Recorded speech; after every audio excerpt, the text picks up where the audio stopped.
Hey, and welcome back to the channel. Today, we've got a really interesting story to dig into, one that's been stirring up some serious debate in Washington, and it involves conservative activist Charlie Kirk and a new resolution in the House of Representatives. Stick with me, because this one says a lot about where American politics is right now. So here's what's happening. Speaker of the House Mike Johnson, a Republican from Louisiana, introduced a resolution to honor Charlie Kirk. It's about 5 pages long, and it describes him as a courageous American patriot who worked to elevate truth, foster understanding, and strengthen the Republic. It also condemns the recent shooting in which Kirk was wounded in the neck, an attack that happened on live TV in front of his wife and kids. The resolution frames that shooting as a reminder of the dangers of political extremism and hate.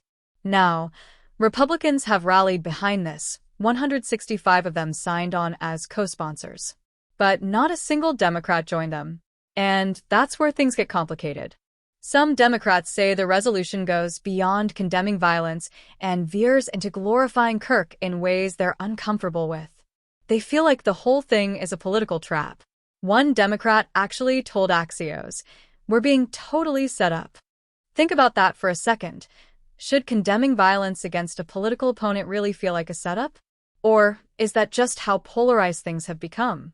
Others are being even more direct. Representative Jasmine Crockett from Texas said she's planning to vote no because she's not sure what is honorable about some of Kirk's past statements. And that's an important point. Do you honor someone you strongly disagree with, even if they've been the target of violence? Or do you separate the tragedy from the person's record? On the other hand, there are Democrats who believe voting for the resolution is the right thing to do. Jared Moskowitz from Florida, for example, said he disagreed with Kirk on a lot, but at the end of the day, Kirk was shot in front of his family, and that deserves recognition. He put it simply, the guy was assassinated. And that raises a powerful question. Should compassion override political differences in moments like this? But here's where it gets even trickier. Back in June, the House passed a resolution condemning the shootings of 2 Democratic state lawmakers in Minnesota. That vote was unanimous, 424-0. So if lawmakers could come together on that, why is this one different? Is it really about the principle or about who the person is? Now, Democratic leadership hasn't told members how to vote yet. There's actually going to be a closed-door, phone-free meeting to hash it all out. That shows you how sensitive this has become. Imagine being a Democrat right now. Vote yes, and you risk looking like you're honoring someone whose politics you oppose. Vote no, and you risk being painted as insensitive to political violence. If you were in their shoes, what would you do? This isn't just about Charlie Kirk. It's about what counts as honorable, what deserves bipartisan recognition, and how Congress handles tragedy when the person at the center of it is polarizing. It's also about messaging, because you can bet both parties are already thinking about how this vote will play in the media and in upcoming campaigns. And that's what makes this moment so fascinating. On the surface, it looks like a simple resolution. But beneath it, you've got questions about morality, consistency, and whether we can ever separate humanity from politics in this climate.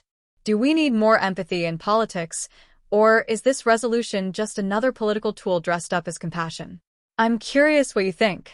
Should Democrats support the resolution, even if they disagree with Kirk's politics, as a way of lowering the temperature? Or is it more honest to stand firm and say, no, we're not going to honor someone whose words we find harmful, even in the face of tragedy?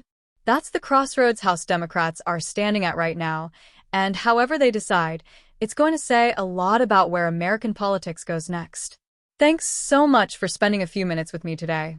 If you enjoyed this breakdown, don't forget to hit that like button, share this video with a friend, and subscribe to the channel so you don't miss our next deep dive into stories that matter. I'll see you in the next one.